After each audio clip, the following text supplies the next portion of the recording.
Varias veces habrá una gran catástrofe. Eso decían las noticias. Se buscaron especialistas para ir y observar el terreno, y los hombres especializados en el tema fueron, analizaron y posteriormente llegaron y le dijeron al alcalde, lo más seguro es que si se dan todas las cosas habrá una catástrofe tan terrible que podrá desaparecer la ciudad más cercana a este lugar. Por favor, le recomendamos que establezca protocolos, que establezca formas para que las personas ante la alerta huyan por sus vidas. No creyeron, no le prestaron atención. Incluso muchas personas místicas que tienen esas nociones de que supuestamente Dios les anticipa lo que ha de ocurrir, cuando era muy evidente. Empezaron a venir señales, avisos, y las personas estaban casi que seguras que dentro de muy poco tiempo iba a pasar lo que efectivamente pasó. Una noche, más o menos 10 de la noche, las personas empezaron a escuchar un ruido que cada vez aumentaba y aumentaba. La gente de ese pueblo se estaba ya acostando a dormir y otros iban como de costumbre a beber. Cuando las personas no quisieron escuchar lo que se había advertido muchas veces en Armero. ¿Conocen la historia? Vino esa noche, después de las 10 de la noche, hubo erupción, y no fue la erupción del volcán, sino el de hielo. Ahí cerca hay un riachuelo que pasa cerca, ahí se trabó con unas rocas que lanzó el volcán y todo lo demás, y eso hizo una mezcla de agua, barro, rocas y un poco de lava, y arrasó como 25.000 personas en una sola noche. Armero Guayabal. Les cuento esta historia porque es una historia que lamentablemente se sigue repitiendo. Ustedes viven en Girón y saben que los ríos buscan su cauce, ¿no? Y otra vez van y buscan su curso. ¿Y qué es lo que vemos acá? Precisamente gente viviendo ahí en el cauce, ahí, en la ribera del río, como si no hubiese pasado nada, y diciendo, a nosotros no nos va a pasar. Bueno, la carta a Tesalónica, a la ciudad que lleva el nombre de esta epístola, está dirigida para 3 propósitos que ya los habíamos visto. Ustedes recuerdan, el primer propósito era que en el caso de Pablo y Silas y Timoteo fueron, según Hechos 17, a evangelizar en esa ciudad. Solo estuvieron 3 días de reposo. ¿Cómo uno va a fundar una iglesia con 3 semanas de instrucción bíblica? Bueno, esas son las cosas que hace el Señor. Efectivamente se separaron los creyentes que creían que Jesús es el Cristo conforme a las escrituras del Antiguo Testamento, y se apartaron de los judíos incrédulos. ¿Qué pasaba? Pues las personas que no creyeron se opusieron a los predicadores, a los fundadores de la iglesia, a los plantadores, y tocó sacar a Pablo y a Bernabé a medianoche. Allá los sacaron ocultos porque los iban a matar. Se salvaron los predicadores y la iglesia. Ahora, ¿cómo se va a salvar? No tenían líderes, no tenían mucha doctrina. Bueno, hubo la posibilidad de escribir una carta. Primera a los Tesalonicenses, capítulo 3, nos dice que enviaron a Timoteo para observar cómo iban los hermanos. Entonces, ese es el primer propósito. Posiblemente Timoteo fue llevando la carta y ahí se estableció una relación con estos hermanos. Por eso la carta a los Tesalonicenses habla en la primera que el ministerio de Pablo fue con unas características en particular. Era necesario porque luego llegaron otros hombres a cuestionar la autoridad del apóstol. Ese pastor no es bueno, ese pastor no los ama, nosotros sí lo amamos, etcétera, etcétera. Entonces Pablo por eso escribe, mire, yo soy así, trabajé así, y ustedes se acuerdan de mi trabajo allá. La segunda razón es enseñarles doctrina. Ellos no tenían doctrina. En el capítulo 4, recuerdan, se habla del trabajo, de las cosas cotidianas de la vida, se habla del matrimonio y se habla de cómo llevar las relaciones en la iglesia. ¿Recuerdan? Capítulo 5, que fue con lo que terminamos.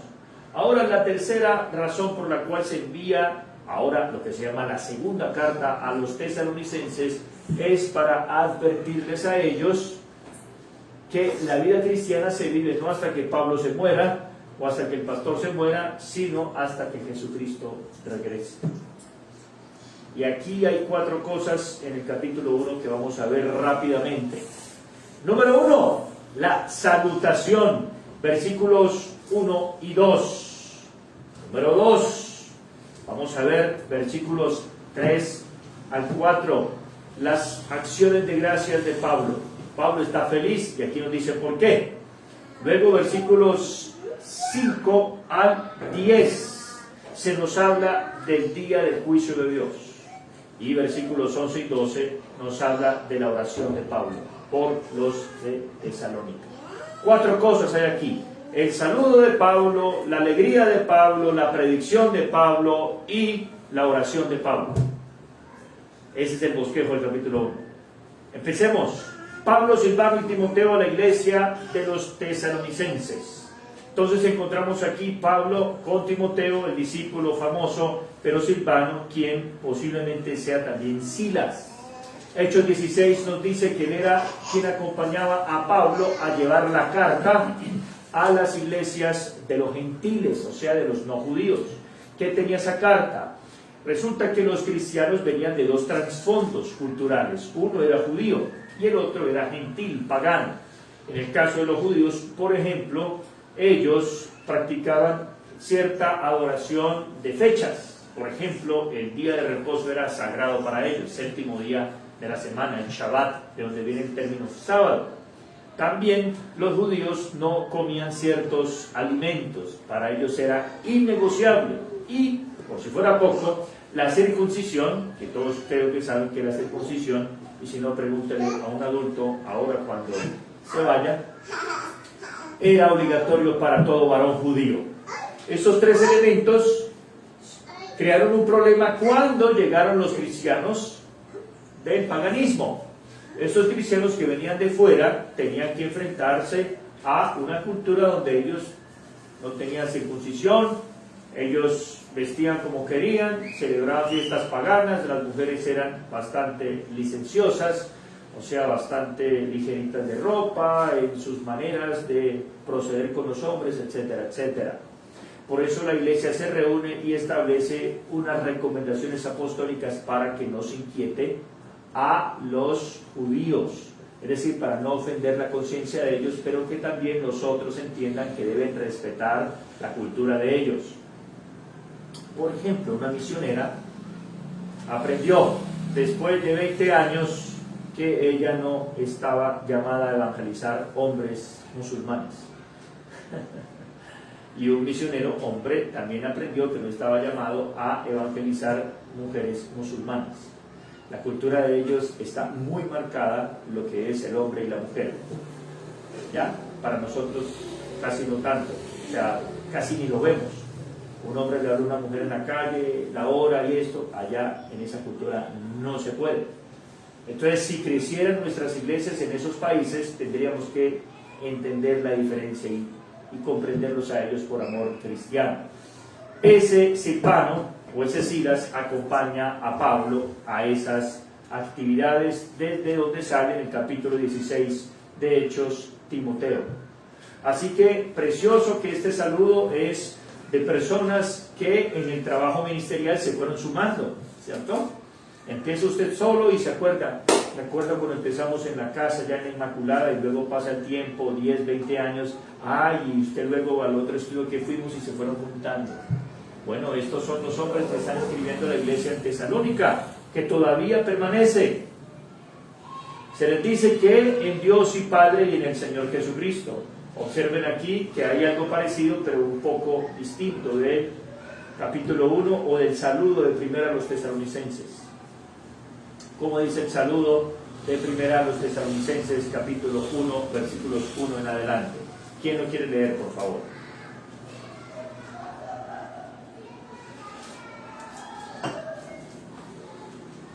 ¿Cómo dice? ¿Se pueden leer? ¿Es pecado leer la Biblia? Hágame el favor, hermano. Pablo, Silvano y Timoteo, a la iglesia de los tesalonicenses, en Dios Padre y en el Señor Jesucristo. Gracia y paz sean a vosotros, de Dios nuestro Padre y del Señor Jesucristo. Muy bien, fíjense. ¿Cuál es la diferencia aquí? Casi no parece la diferencia, ¿no? Parece similar. Pero aquí establece una relación entre los creyentes más profunda con el Dios y Padre del Señor Jesucristo. En la segunda, Pablo está llamando la atención en esta salutación que estos cristianos están cada vez más maduros, cada vez más arraigados en la unión que tiene el Padre y el Hijo y en la unión unos con otros.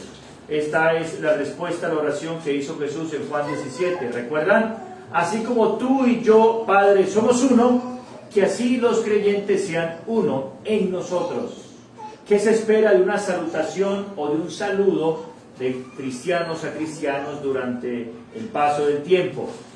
Que cada vez más estemos nosotros más unidos a Dios y unidos los unos para con nosotros. La gracia y la paz se refiere a lo mismo. La gracia es la disposición de Dios de dar paz, es decir, de salvar. Todo por medio del Dios y Padre del Señor Jesucristo.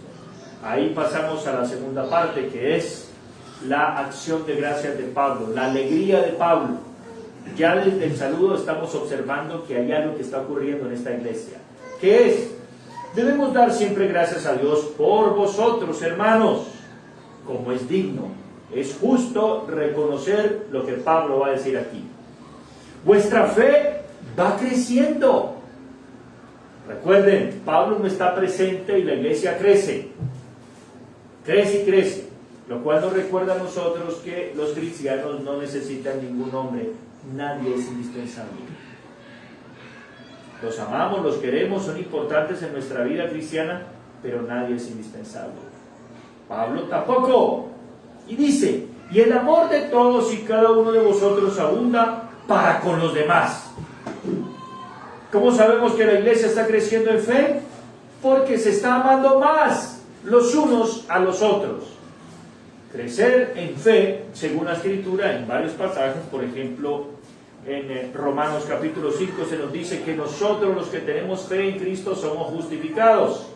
Pero no nos avergonzamos porque esa justificación que viene por medio de la fe en Él nos lleva a crecer en amor hacia Dios y hacia los hermanos. Lo mismo Gálatas capítulo 5 dice que en Cristo Jesús no importa tanto la circuncisión o la incircuncisión, es decir, si usted es judío o no es judío, antes de creer en Cristo, sino una fe que obra por el amor. Entonces tenemos tres pasajes que nos hablan de lo mismo, fe y amor. Una persona madura en fe cuando aprende a amar a los que son difíciles de amar, como ustedes. Son difíciles de amar, ¿sí o no?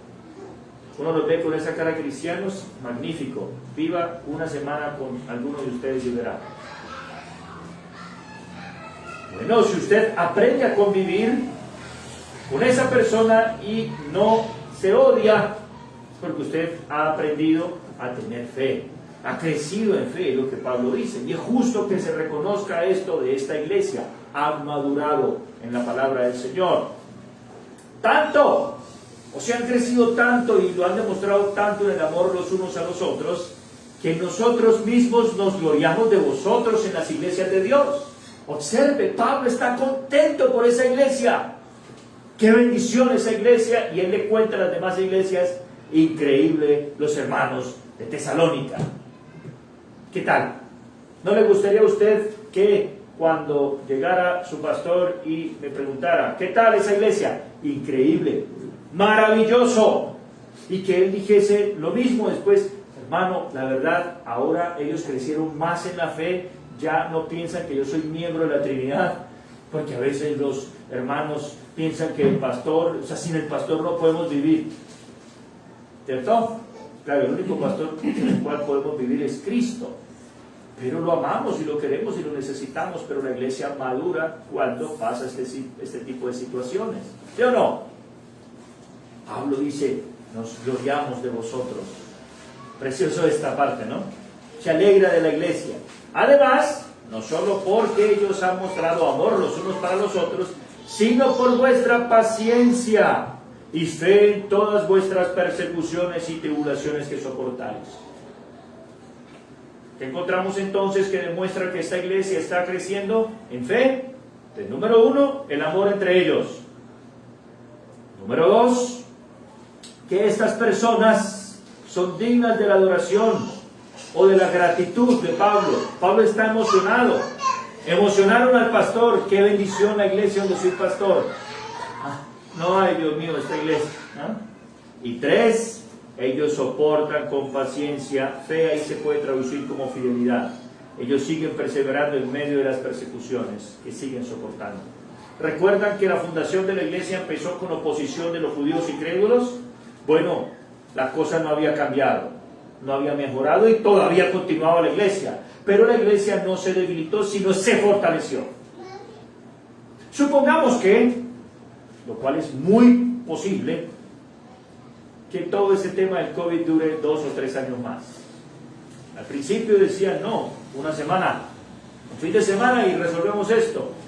Llevamos en 2 años y estamos hablando de la 4ª dosis de la vacuna, según el país llamado Israel, que es país primer mundo, con tecnología de punta, y dice 4ª dosis.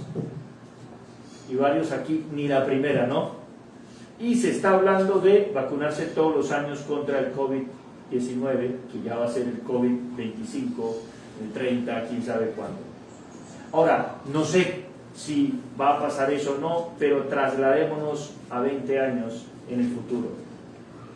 ¿Qué van a hacer aquellos que están hoy justificando su falta de compromiso cristiano por el COVID-19? Pero les ocurre como el Señor, tal vez usted vio la noticia, que vivía en las cuevas para no contagiarse de nada y salió de la cueva para vacunarse. Salen de la cueva para ir al mercado, para ir a trabajar, pero no para ir a congregarse y servir al Señor. ¿Qué estamos viendo? Que la dificultad, en lugar de dar más integridad a los que no son creyentes en realidad, ¿qué hace? Muestra su fragilidad y su falsedad. Mientras esta iglesia, Pablo está emocionado porque su amor ha crecido entre ellos. Ha motivado al pastor de la iglesia y perseveran en medio de las tribulaciones con las que iniciaron. Tercera parte. Ahora Pablo pasa de hablar de la situación que ellos están viviendo, animándolos a que perseveren y cómo los va a animar, enseñándoles acerca del juicio de Dios. Porque es importante saber nosotros del juicio de Dios, porque cuando usted está sufriendo por causa de hacer lo correcto, usted lo que más se pregunta es, ¿Dios no está viendo? ¿Dios no es justo? ¿Dios no juzgará esto que estamos pasando? Efectivamente, Dios juzga. Versículo 5 al versículo 10. Esto es demostración del justo juicio de Dios, para que sean tenidos por dignos del reino de Dios, por el cual asimismo padecen. Lo primero que Pablo nos dice acerca del justo juicio de Dios es que es justo. Es justo que los seres humanos recuerden que Dios es santo, perfecto y nunca viola su palabra, y nadie puede decir que está sufriendo siendo víctima de Dios. La única persona que en realidad fue inocente y no se quejó fue Jesucristo. Todos los demás nos merecemos cualquier cosa menos el cielo. Así que, como se dice normalmente, si usted está sufriendo algo que no es el infierno, usted está ganando. Yo también. Entonces, lo que aquí está pasando es que el Señor les está enseñando la importancia del reino que Él está estableciendo en este mundo. Un reino de justicia, un reino justo con otros valores distintos a los reinos de este mundo. Recuerden que la ciudad de Tesalónica era una ciudad importante, donde había presencia de gobierno romano allí.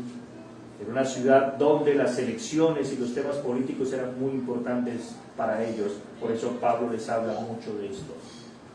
Versículo 6. Es justo, nota otra vez la repetición, justo juicio de Dios, es justo delante de Dios pagar con tribulación. Ahora sí, ¿a quiénes los atribulan? Y a ustedes que son atribulados, darles reposo con nosotros. ¿Ven la diferencia en la justicia de Dios? La justicia de Dios que condena a unos es la misma justicia de Dios que consuela a otros. ¿Cuál es la diferencia entre unos y otros?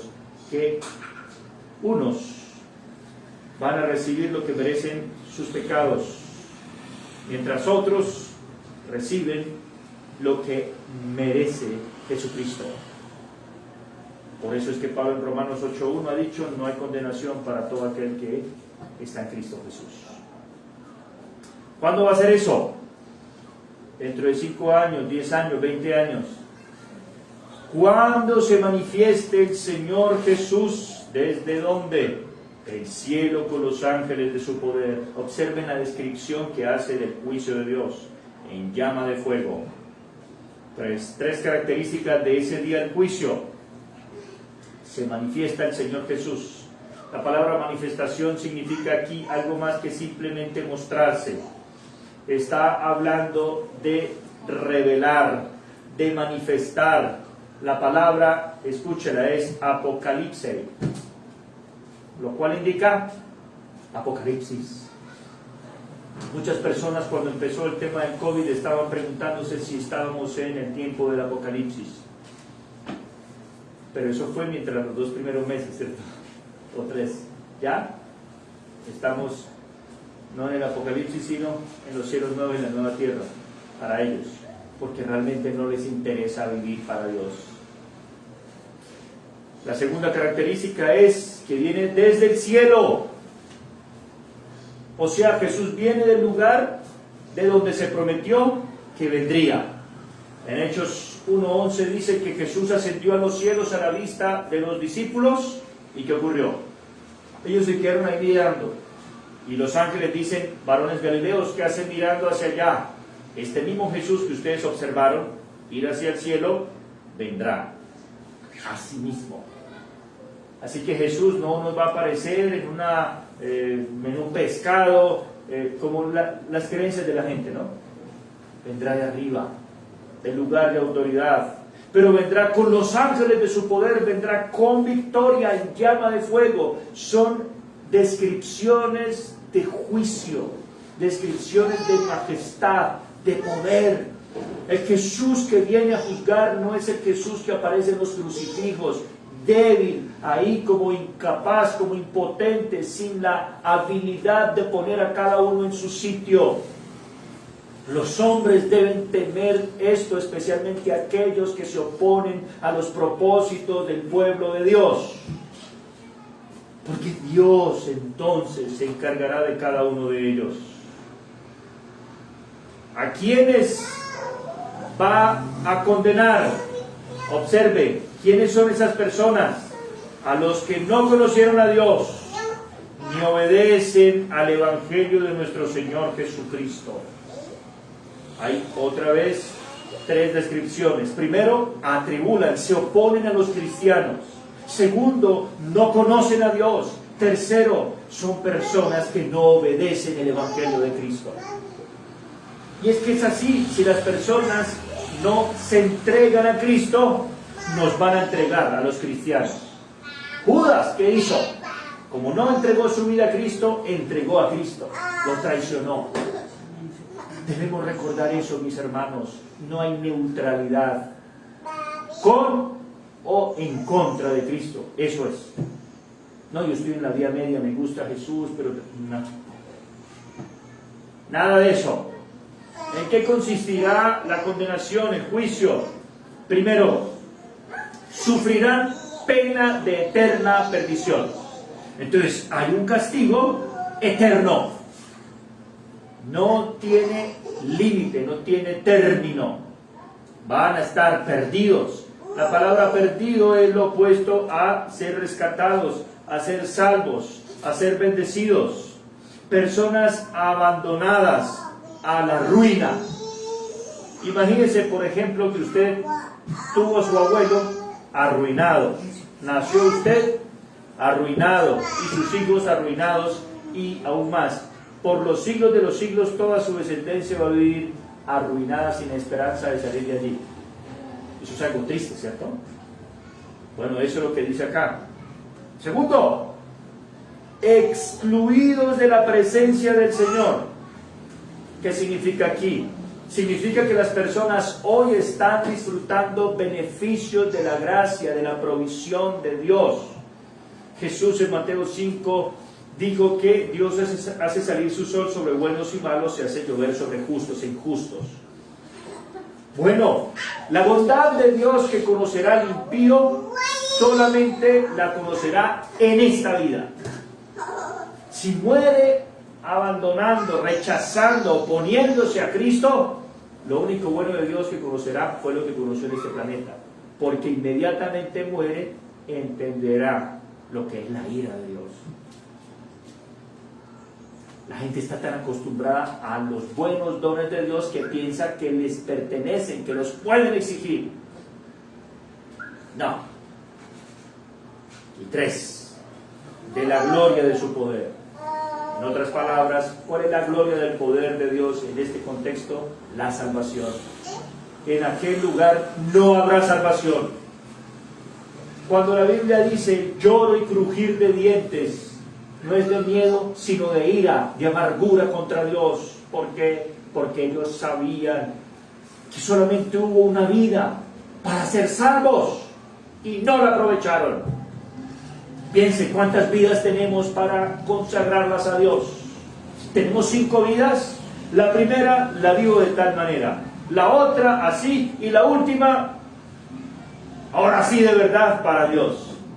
No se puede escoger esa clase de elección. Una sola vida que tiene un solo Dios y que determina un solo destino eterno, sea la condenación o sea la salvación eterna. Otra vez, en aquel día cuando venga, versículo 10, será glorificado en sus santos y admirado en todos los que creyeron. ¿Quiénes? Los de Tesalónica y los de todas las iglesias del mundo entero. ¡Qué precioso día! ¿Ha usted alimentado la esperanza de su alma en aquel día? Debiese usted pensar en eso, especialmente cuando ve que no hay posibilidad de justicia en este mundo. Piense, por ejemplo, en esas personas que van a las marchas a exigir justicia porque asesinaron a un familiar. No todos son personas que simplemente quieren sacarle dinero al gobierno. Hay gente que justamente ha sufrido y que justamente no tiene respuesta ni la tendrá nunca de ningún tribunal humano a donde podrían apelar ellos y deberían apelar. Corte Interamericana de Derechos Humanos, por favor. La ONU, hágame el favor. Al único tribunal donde en verdad se les hará justicia, como dijo Cristo. Lucas 18, una mujer viuda que buscaba que le hiciese justicia en una sola ciudad o en una pequeña ciudad donde había solamente un juez y además era injusto. O sea, no tenía dónde apelar. Sin embargo, ella perseveró, y este juez dice: esta mujer me molesta, vamos a resolver esto de una vez. Y luego dice Jesús: ¿acaso Dios no hará justicia a sus escogidos que claman a Él de día y de noche? Ahí está la gran diferencia, y es que las personas que sufren en este mundo deben recordar lo que ya dije, que Cristo es el que más ha sufrido, pero también, escúcheme bien, si ellos quieren justicia, deben empezar primero por buscar la justicia de Jesucristo. Porque si no, pueden ir y clamar justicia por sus seres queridos y los demás, ¿y ellos qué? Y ellos, frente a los pecados que han cometido delante de Dios, el único juez verdadero y perfecto. Yo sé que es difícil esto, Lo he vivido en carne propia con mi familia. Historias tengo y seguramente usted también viviendo aquí en Colombia. Pero escúcheme bien, hay un solo lugar donde hay justicia verdadera, justicia eterna, y para ello primero tenemos que acogernos a esa justicia reconociendo que no la poseemos, sino que la necesitamos y que solamente la podemos tomar a través de la fe. Y en aquel día entonces diremos, valió la pena esperar, porque en aquel día, según de los Corintios 5:10, todo el mundo tendrá que ir al tribunal de Cristo y le será recompensado según lo que hizo en el cuerpo, sea bueno o sea malo. Cuarto lugar, Pablo dice, por este motivo.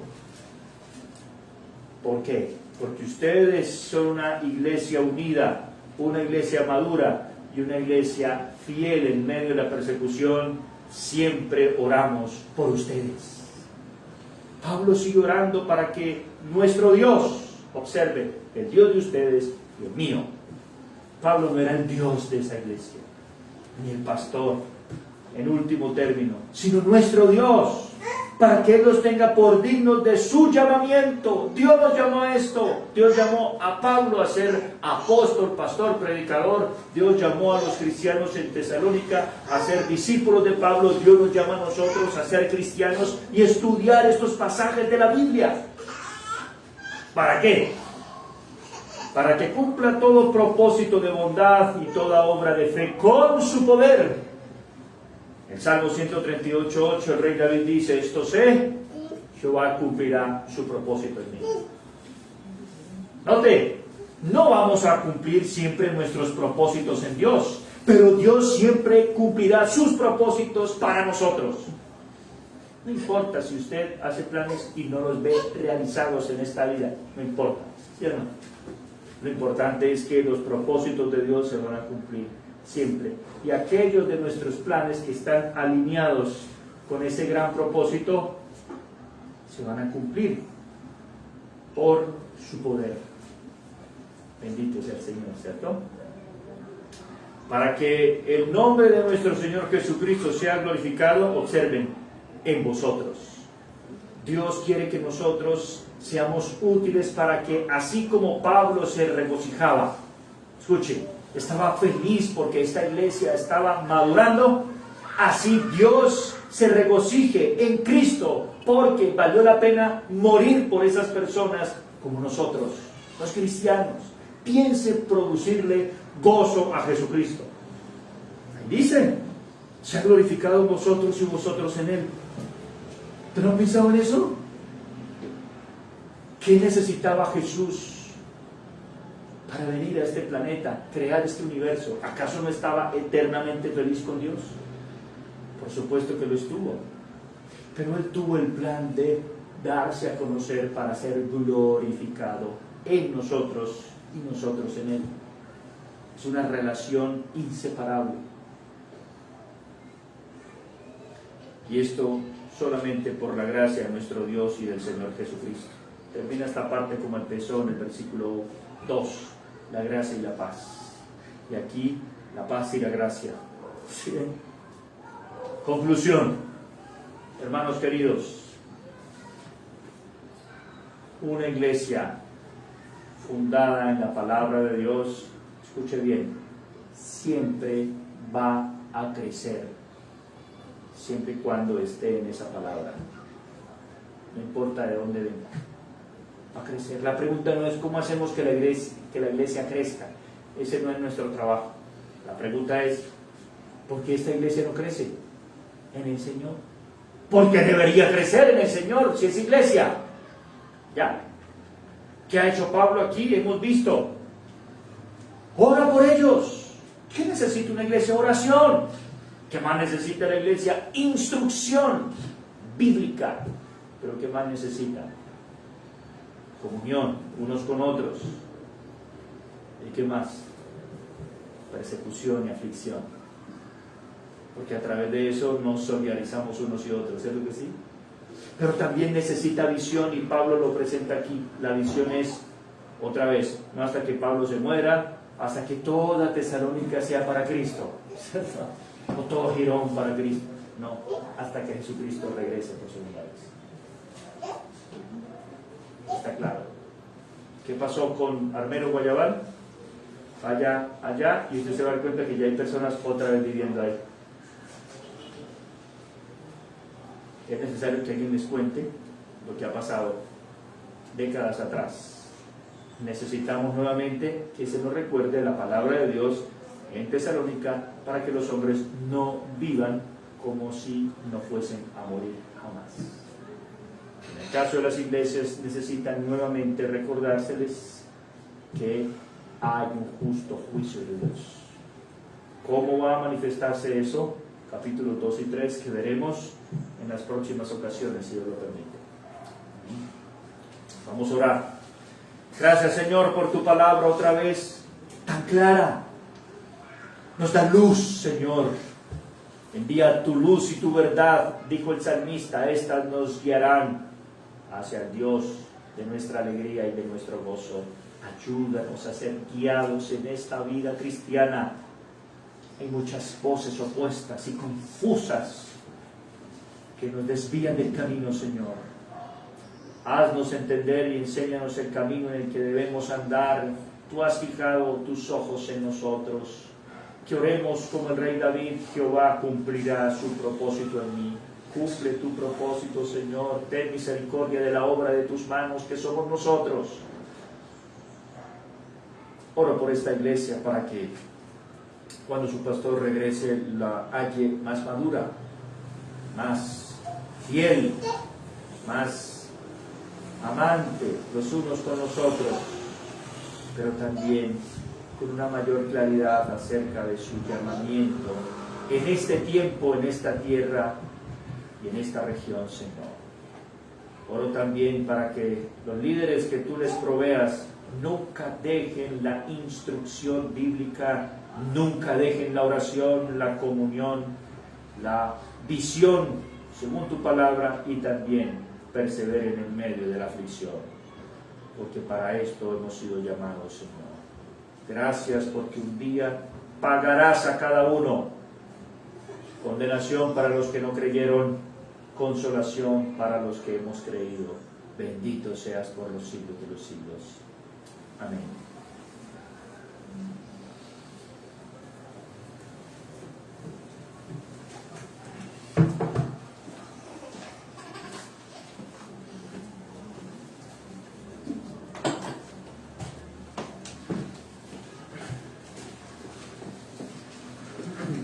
Bueno, damos las gracias a Dios nuevamente.